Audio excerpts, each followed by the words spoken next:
So yan mga kainags, ano? Bukas December 26, 2025. So 5 taon na akong nagbablog. Grabe, ang bilis, ano? 5 taon na, ganun-ganun lang. Parang kailan lang ako nagsimula. So hindi ako masyado makatawa kasi na-frozen yung mukha ko. Ayun, tapos ang una kong vlog nun dito, di ba, nagluto ako ng adobong manok in a cold backyard. Yan yung una kong vlog eh. Noong time na yon, hindi pa ako marunong mag-vlog, no. Pautal pa, tapos medyo hindi pa ako sanay sa pagharap sa camera. Bali 1 oras mga kainegs tayo nagpala nga pala rito ngayon. Kaya medyo na-frozen yung bunganga ko, pati dila ko. Napanish yung laway ko, kumbaga. So yun, ang bilis, ano, grabe. 5 taon na. Parang kailan lang. Pagkatapos nun, yun na, nagsunod-sunod na. Pero nung time na yon, hindi ko pa alam yung niche ko, kung ano talaga yung gusto ko sa vlogs ko. Basta ang gusto ko lang makapag-vlog. Tapos vlog lang. Hindi ako nag-concentrate sa viewers. Alam ko kasi wala namang manonood sa akin, no? Kasi baguhan pa lang ako sa pag-YouTube, di ba? So ang ginawa kong technique, gawa ng vlog kaya ganun ginagawa ko kasi gusto kong ma-improve yung aking pagsasalita sa harap ng camera. Pangalawa, yung pagharap ko sa camera. Pangatlo, yung reaction ko sa harap ng camera at the way ako magsalita sa harap ng camera. Yun ang gusto kong i-develop nung time na yon. So hindi ako nagko-concentrate talaga sa viewers. Alam ko wala manonood eh. So maswerte na nga lang ako nung time na yon. At least kahit 24 hours ay meron akong 100 viewers. Kasama na si mahal na Reyna Ron, no? So yun, tapos ang una kong gusto kong gawin kasi nun, yung adventure, yung mga magluluto sa mga snow na malamig, yan, yung parang style ni, kilala nyo ba si Outdoor Boys, yung mga ganyan, yan ang mga gusto ko dati. Kaya lang, mahirap pala yung ganong klaseng vlog, ano.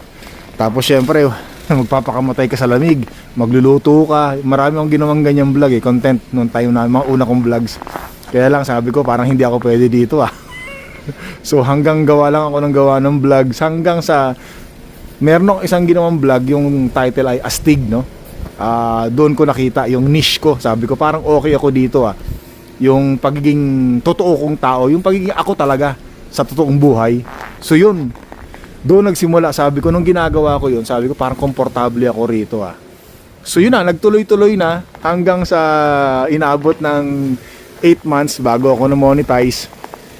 Yun, may mga nagko-comment na, meron ng mga nagme-message. Yan, so medyo tumaas-taas na rin yung viewers ko noon from 100 viewers sa loob ng 24 hours. Nung na-monetize na ako, 8 months, doon na, naging 500 viewers na ako, naging 600 viewers na ako sa loob ng 24 hours. 700 viewers, yan, sa loob ng 24 hours, 700. Tuwan-tuwa na ako, sobrang saya ko na noon. Siyempre, dati, halos ilang buwan akong 100 viewers lang. Swerte ko na pag naka 200 viewers ako nung time na yon. Parang kailan lang. So yun lang, in-enjoy ko lang yung pag-vlog. Sabi ko baka hindi nga talaga ako para sa pag-vlog no? Sabi ko subukan ko lang. Awa naman ng Diyos, gusto ko talaga siya. Nagtuloy-tuloy. Sabi ko hindi ko na maintindihan yung sarili ko, bakit gawa na ako ng vlogs, ano?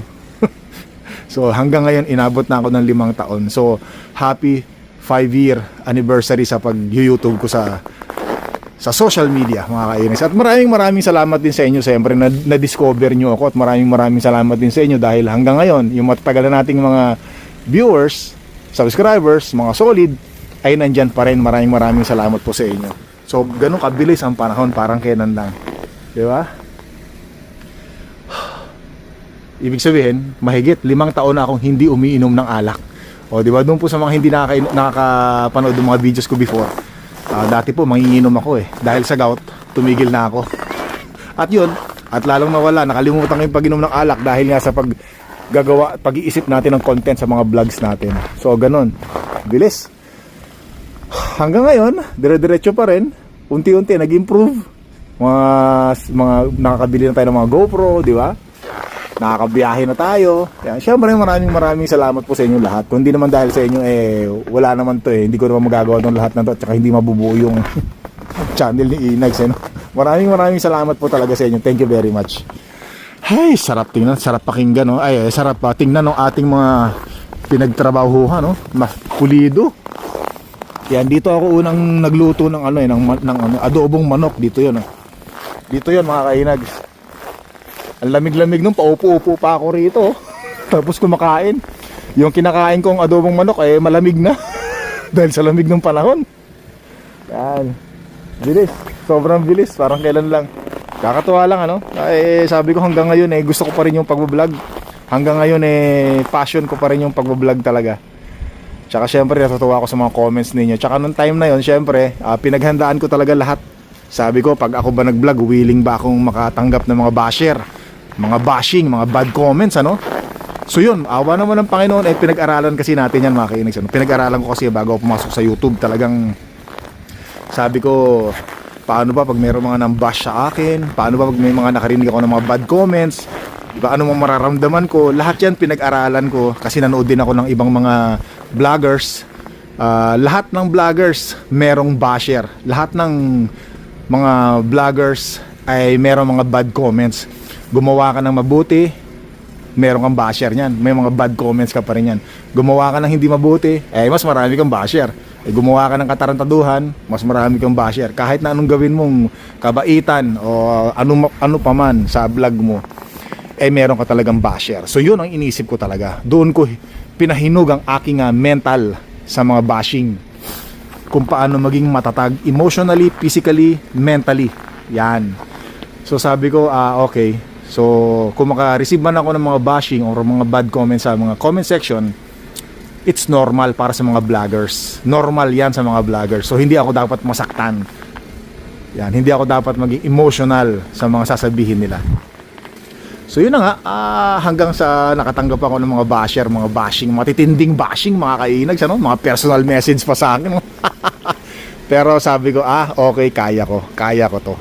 Matatag, sabi ko, talagang maganda yung preparation mentally ko sa mga bashing. Tsaka sabi ko, isa pa nga lang yung sinasabi, pag nag-social media ako, eh binigyan ko ng karapatan yung mga tao na mag-comment. Malaya silang mag-comment.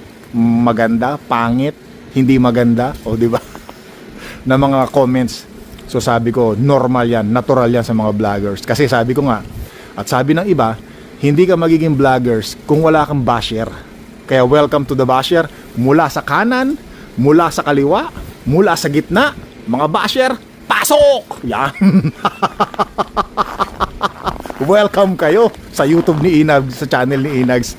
Lamig na. So yun na nga. Tapos hanggang isang araw, meron nag-comment mga kainags ano. Yung pinapanood ko, isa sa mga pinapanood ko mga unang mga nag-YouTube dito sa Canada. Si Mark Carino, yan ang Carino family. Maraming salamat sa kanya. Shoutout sa kanila no. Nag-comment siya sa comment section ko. Sabi niya, matagal na raw silang nanonood. Hindi lang sila nagko-comment. So grabe, sabi ko grabe tuwa ako no. Sabi ko sa kanya, nag-reply din ako doon sa comment niya sa akin. Sabi ko, hindi ako makakatulog nito, idol, kasi nag-reply ka sa akin. Idol kita, tagal ko na kayong pinapanood. Yan. Mga pinapanood ko noon, sila ano dati, yung time na noon, no? Yan, sila Pinoy Tracker, matagal na yan eh. Sila Pinoy, sila Emersonic, yan, at saka sino yung isa? Yung si Pinoy Batcher. Yan, tapos Carino family. Yan, sila yung mga nag-YouTube dati. Tsaka si ano pa? Nakalimutan ko eh. Sino yun? Na-interview na rin ng spot na yan eh. Kalimutan ko ng pangalan no. Si Jan yata pangalan, Jan. Kalimutan ko na eh. Yun. So nag-comment sa akin. Tapos yun dire-diretso. Tapos si Pinoy Tracker, pinakita niya sa mga videos niya na pinapanood niya rin daw ako. Tuwan-tuwa rin daw sa akin. So maraming salamat kay Idol Marco ng Pinoy Tracker ano. Ayun na, tapos ang sunod na, lumabas na sila Rice Velasquez, yan na. So si Rice Velasquez, nag-message ako sa kanya, sabi ko, Idol, napanood ko yung collaboration nyo ni Mark Carino. So yun, doon nagsimula. Tapos si Alvin at Emma, hindi ko alam, kababayan ko pala sila, yung kapatid niya, na ate niya, ni Alvin, kaklase ko pala. So nag-comment din ako sa kanila, nag-message ako sa kanila, sabi ko, Idol, nanonood ako sa inyo. Yung pala yun doon nanonood din daw pala sila sa akin. Hanggang sa, yung maganda kasi yun nagkakaroon ka ng communication sa mga kapwa vloggers mo. No? Malaking may tutulong, tsaka malaki na itulong sa channel ko rin noon. Hanggang sa nag-collab kami, yan. So yun hanggang sa, importante rin talaga yung collaboration with, sa mga kapwa mo vloggers. Diba, makikilala ka. Yun, tsaka yun na, dire-diretso na tapos hanggang sa isang taon, 2021, yun, wala pa rin masyadong nanonood. Pero grateful ako no kasi so meron ng mas marami nang nanonood. Kumbaga, hindi pa rin siya ganun talaga kataas. Kumbaga, nasa 1,000 viewers na ako noong time na yon. Maraming salamat. Minsan 1,500. Oh, sobrang saya ko na yan. Di ba? 1K na eh. Makikita mo 1K views, di ba? Saya na, sobrang saya ko na talaga yan. Tapos hanggang sa 2022, ayan, ganun pa rin. Umabot na rin ako sa mga 2,000 views. Masaya na ako yun, sobrang saya ko na. Pero kasi lahat ginagawa ko, mga kainis, ano, lahat ng gusto kong gawin. Kasi kailangan talaga niyan oras sa pag-YouTube, ano. Oras, isip ka ng mga style. Tsaka kailangan mo mag-sacrifice talaga kahit na mahirap yung isang bagay. At sa akin kasi ganun no. Kahit na mahirap yung isang bagay, kasi gusto kong gawin. Pero pagka ayaw nyong gawin, huwag nyo nang gawin kasi. Di ba? Pero sa akin, gusto kong mag-experiment. Gusto kong mag-experiment talaga. Hanggang sa, yun na nga, 2023, March 2023, meron ng, pag may mga nakakita na sa aking viewers, sa mga superstore, may mga nagpapapicture na, meron ng nagme-message sa akin, may mga nagpapadala na ng pera nun eh. Mga damit, dami na nagpapadala, nagulat nga ako nun, nagme-message sila. Sa iba-ibang provision ng Canada, pati sa US, yan, may mga nagpapadala ng pera, pati kila Sayon. Doon na nagsisimula. Biro mo, from 2020, 21, 22, 23, so 3 years, no, bago napansin. Alis na kayo? O, sige, ingat kayo, ha. Tapos, yun na-meet ko na rin si Ina Andolong, no, si Miss Ina Andolong, yan, hanggang sa nagkita-kita kami sa Calgary. Masaya, sobrang saya. Kaya talagang sobrang saya ko sa larangan ng vlogging, YouTube. Nagkakaroon tayo ng maraming kaibigan. Yan. Tsaka syempre sa mga nagkakaroon din tayo maraming mga, yung mga may mga natutuwa talaga sa atin. Syempre sabi nila, pag mayroong natutuwa sa'yo, marami rin nabubusit sa'yo. Yan. Ganun yan eh. Opposite yan eh. Pag may mga natutuwa, syempre mayroong nabubusit. Sabi nila, pag may mabait, may salbahe. Ganun lang yan eh. Hindi pwedeng wala yung isa eh. Ganun talaga. Normal talaga yan. So yun. Maraming salamat sa kanila. Thank you very much. Tsaka sa inyo rin. Maraming salamat sa pagtangkilik po hanggang ngayon. Parang malamig ng kape ko Hindi, inano ko lang yung laway ko kasi napani sa kakapal na sunog. Tagal ko, halos isang oras ako na gano'n eh. Sobrang kapal kasi ng sunog. Grabe. Yun, doon ko na nalaman na hindi dapat talaga minamadali yung isang bagay, no? Pag may gusto kong isang bagay, dapat talaga pagtrabahuhan talaga. Teka na yung aso ko. Ano, lalabas? Agaw talaga kayo eksena, ha? Dapat talaga pinagtatrabahuhan, pinag-iisipan, especially oras, yan. Pero yung iba naman, hindi naman nila pinag-iisipan, pero boom! Ganun kaagad sila, no? Trending kaagad sila, May mga ganun talaga, pero usually, normal. Kailangan mo talagang maghintay ng mahabang panahon.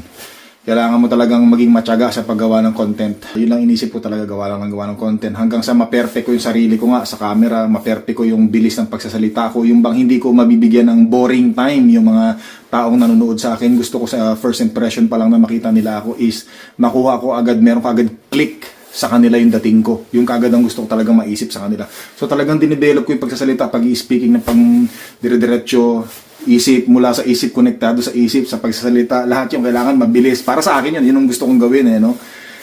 Gusto ko talagang mahuli ko yung kiliti ng mga unang manonood sa akin. Sinasabi nga nila, first impressions last is the best among the rest. Yan.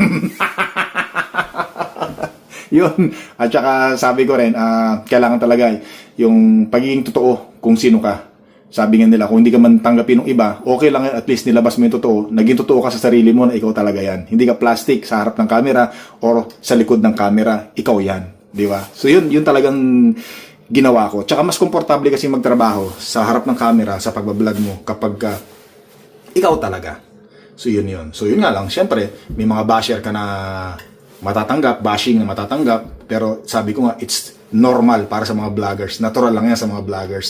At grateful naman ako, blessed naman ako kasi matibay ako sa mga bashing. Yan. Kasi di ba may mga nababalitaan tayo ng ibang mga vloggers na kapag nakabasa ng mga hindi magagandang comment, mga bashing sa kanilang comment section, ay yung iba ay nagpapatiwakal, yung iba nagde-depress, yung iba, di ba, nalulungkot, nasasaktan, at saka yung iba hindi na nagbablog, nagpapatuloy sa vlog. Kasi nga dahil doon sa mga bad comments na mga nare-receive nila. At ako naman very grateful naman ako, masaya naman ako, blessed kasi nga sabi ko sa inyo, parang meron akong shield pagdating sa mga bashing. Ay, by the way, yung nga pala, yung mga basher ko, parang hindi ko na nababasa yung mga ano nila. Hindi ko na nababasa yung mga pangalan nila. Yung isa kong basher, abay yung nagsasabi sa akin na, yung lagi akong binibira kung ano mga sinasabi sa akin, tapos sinasabi niya, hindi raw ako nagsisimba. Sabi ko, ito is banal na aso. Di ba kinantahan ko pa ngayon? Sino nga yun? Hindi ko na nakikita yung pangalan niya sa comment section natin. Tapos yung isa, nag-live ako sa West Edmonton Mall, abay, nagpaalam sa akin, ano daw muna, time out daw muna siya sa pangbabash sa akin. Aba, kita nyo naman mga kainags, ano? Sila pa yung sumusuko sa akin sa pambabash. Mga nagsasawa sila sa akin sa pambabash, ano? Kita mo naman, sabi ko sa inyo. Tapos meron pang isa eh. Hindi ko na rin mabasa yun sa comment section, no? Hindi ko lang alam kung yung tatlong yung binabanggit ko na madalas mag-comment sa akin, iisang tao or tatlong tao. Hindi ko alam, ano? Pero sabay-sabay silang nawala eh. Well, kita nyo mga nagpaalam pa sa akin, time out muna ako sa'yo, Inags, sa pambabash ko sa'yo. Nag-live ako sa Edmonton noon eh. Oh, by the way, shoutout sa kanila, sa mga basher ko, shoutout, ano. Magparamdam naman kayo, pambihira kayo. Hindi. Basta sports lang tayo. Tapos yung mas marami akong natanggap ng mga bashing nung pumunta ako sa sa San Francisco, California. Yung pinakita ko sa vlog ko na overacting ako dahil sa sobrang kasiyahan na matagal ko nang gustong makita yung Golden Gate Bridge ng San Francisco. Ay nagmukha akong andun, mukhang bata ron kasi sobrang kagalakan no. Kahit ako nung ini-edit ko, talagang sabi ko napaka-overacting ko rito. Pero wala, yun yung naramdaman ko nung time na una ko nakita yung Golden Gate Bridge kasi nilakad ko yun magmula sa dulo to dulo, sa dulo pabalik. Back and forth mga kainags, ano? So yun, sobrang saya ko. Doon dami ng bash sa akin, no? Sabi, overacting ka, para kang ganito, kalaki-laki mo ng tao. Tanda-tanda mo na kung makapag kikilos ka, para kang bata, hindi ka na nahiya. Abay. Syempre, sobrang katuwaan niya. So, dami ng bash sa akin, hindi ko alam, ano? Kasi siguro dahil baka nakita nila masaya ako. Basta ganun. Tapos isa pang nangyari, no? Last year, yung nag-exchange gift. Nung Pasko rito, ang dami rin ng bash sa akin, ano? Pero normal lang yan. Ganun talaga, sa mga kainags, ano? Normal lang. So, napatunayan ko sa sarili ko na, wow, ano pala ako? Matibay pala ako sa mga bashing. Matatag pala ako sa mga bashing. So, yun, sabi ko, kasi kung di naman ako matibay sa bashing, aabot ba naman ako hanggang 5 taon sa pagbablog, di ba? So, yun, ganun lang talagang buhay. Kahit naman di ka nagbablog, kahit naman di ka gumagawa ng content, ganun talaga. Meron pa rin talagang may encounter ng mga ganyang klaseng pagkakataon. Pero sinasabi ko sa inyo, sabi ko, hindi naman ako malinis sa tao, maruming tao din ako, makasalanan din ako. Pero pinag-uusapan naman natin ay ang pag-YouTube ko, mga kainis, mga na-experience ko sa loob ng 5 taon sa paggawa ng content, pagiging content creator. At saka yung marami rin akong tanggap na bashing noon. Last year, January din, yung bagong utang na SUV ni Mahal Arena, di ba? Nagkaroon ng problema ng unang kuha. Ang dami nagsabi nun. Bago na yung kotse niya. Ang daming nang bash. Hindi ko alam kung bakit. Bago daw kasi yung kotse niya. Ayan, sira naman. Ang bihira. Tapos, dami, pulong-pulo yung comment section ko, binabasa ko nga yun, Pati si Mahal Arena, binabasa ni Mahal Arena. Pero maraming salamat sa mga comments na yun, syempre. Dahil doon malaki na itutulong sa mga comments sa natin, sa YouTube channel natin, engagement, kumbaga. At maraming salamat po sa lahat na hanggang ngayon ay nakakapit pa rin kay Inags. Maraming salamat po. Yun lang, share ko lang dahil 5 taon na pala tayo ngayon sa vlogging. Maraming salamat. Walang katapusang salamat. Thank you very much. Maikli lang buhay, pili natin maging masaya. Maraming salamat po uli. Naku, madami ko na salamat sinabi. Don't forget to subscribe po, click the like button, leave your message po, at hanggang sa muli po.